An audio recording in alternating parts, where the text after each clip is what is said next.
This is Theology Bits, a ministry of Central Lutheran Church, Eugene, Oregon. I'm Pastor Ben. We're continuing our series in the season of creation on gratitude and grief. Last week, we just talked about how those two things, gratitude and grief, are connected and in fact are really the same topic.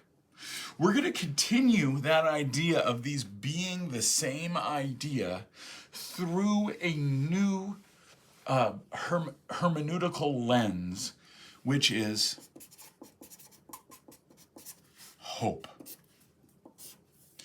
And the way hope connects gratitude and grief together.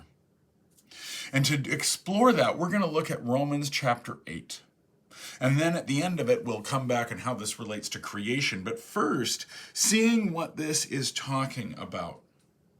Well, first thing to emphasize is that Romans 8, which many people know from attending memorial services because it concludes so powerfully, for I am convinced that neither heights nor depths nor things on heaven nor things on earth nor anything in all of creation can separate us from the love of Christ or the love of God in Christ Jesus. And that message is powerful, but it is the conclusion to first Paul's discussion about what we would just simply say, looking at the reality of the present. That this place we live in is, which he calls creation, is groaning in pain. That is to say, where we are now is a place of suffering. It is a place of challenge. And that it's the whole creation who is suffering and groaning in pain. Paul even calls it labor pain. And he's going to reframe it under hope, but it starts with looking at the reality of where we are, that where the world is not okay. In Galatians, he calls it the present evil age. And his point is that the suffering and challenge that we face, the hardships we faced, are, in fact, a spiritual problem. This is very important as we talk about this in terms of creation and a season of creation. That is, we recognize that the things people have done and continue to do that are destroying creation, like, for example, in climate change and environmental destruction, that yes, it is really bad policy that to continue to exploit and to temporarily gain in order for long-term loss. That's a bad idea. But Paul would say behind that, there is a spiritual problem going on. That there is more to it than just policy that's sort of not a good idea. And it's not new. Even if you want to say, well, climate change is really, relatively recent in human history and so forth. But that the spiritual problem behind here is not new. The whole creation continues to groan. And here is sometimes where we would introduce what we call a theology of the cross.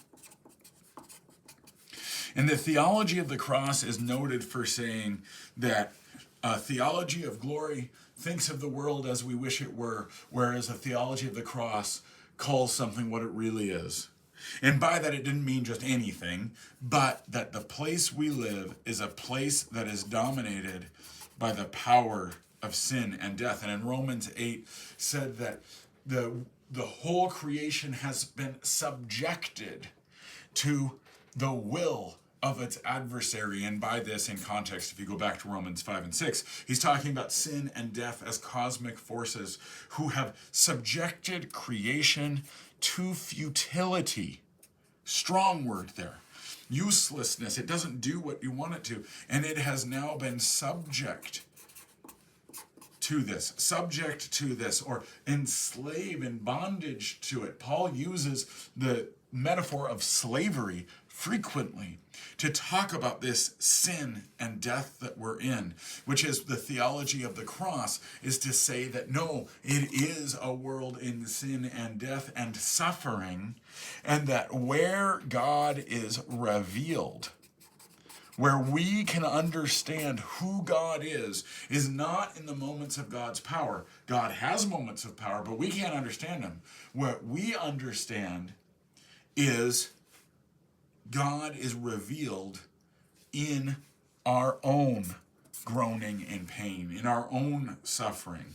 Because the problem that we personally have is the same problem the whole creation has, which is the problem of sin and death and the brokenness we all feel. And that is in creational destruction, but it's also in simple grief and pain that often has nothing to do with larger ecological things, but instead grief that we live in, that our world is broken, that those we love are gone for us, that we ourselves are dying and are in pain. That is, all of that is a reflection of this spiritual problem that Paul wants to frame. This Romans chapter 8 is not really about ecology at all. It's much about simply the problem of mortality and the challenge we're facing. And in that place where we are in futility, where it is in sin and death and we're subjected to it we can't get out of, there Paul talks about hope.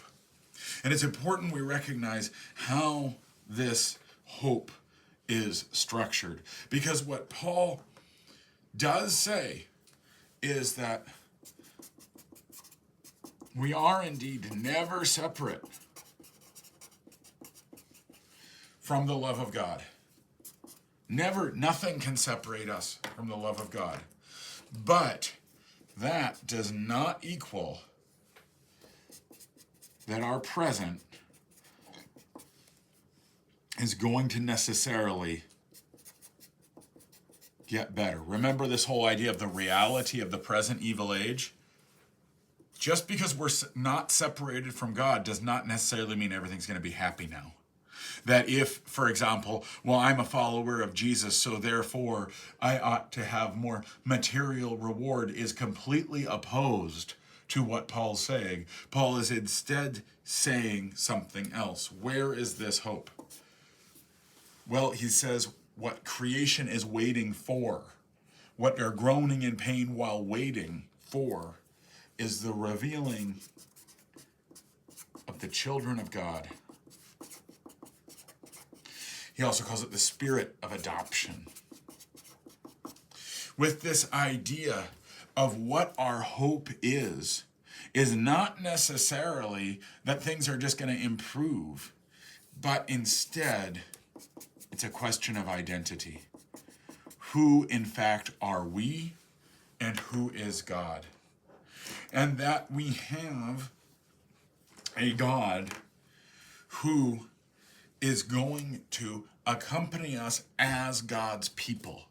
It's an identity piece. Our real hope is not in the vague idea of social improvement. There can be social improvement. Paul's not opposed to that, but that's not what this is talking about. In gratitude and grief, the hope of it is found in the way creation is tied to our own space and our own understanding.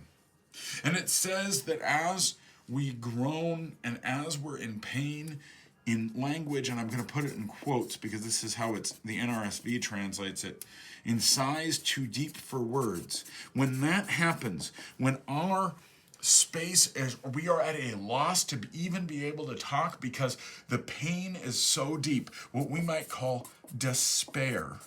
And when we're talking about climate action or talking about environmental catastrophe, there are some who are dismissed that it's an issue at all, and there's others who despair that we could do anything about it. And it's been largely pointed out, well, both groups do the same thing where they don't actually do much of anything at all, that both lead to inaction. And for those in that space where there is sighs too deep for words, there the Spirit intercedes and groans with us. This is an important point for Paul's discussion here. That is, God suffers with us. And this idea of it being too deep for words, the reason I've put it in quotes is because it's not just, it's hard to say, it's also, it really means without words. That is, there's no words for, maybe because we can't formulate them. Our spiritual problem, our sin and death, the pain we feel is so deep that we cannot even fathom a better way of living. There the Spirit intercedes. There God is acting with us.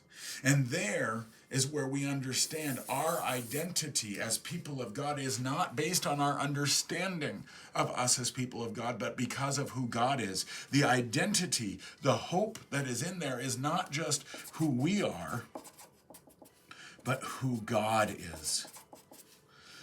And that there is where our actual hope lies. So that gratitude and grief are really, once again, the same thing. That hope recognizes that our world we live in is not good. We have hope for something different. And our gratitude is that we have a God who is not limited to this world we live in and this pain we live in. But instead, that the hope we have is really that God is working even though we're in pain. So hope holds both things together, just like we had last week in the book of Ezra in the gratitude and grief, and you couldn't tell one from the other. Well, that is the same message that Paul is presenting here. We will not be separated from the love of God. We will also be in this present evil age until the returning of the Son of God at the end of days, which will be the topic of our next Theology Bits next week. This has been Theology Bits. I'm Pastor Bill.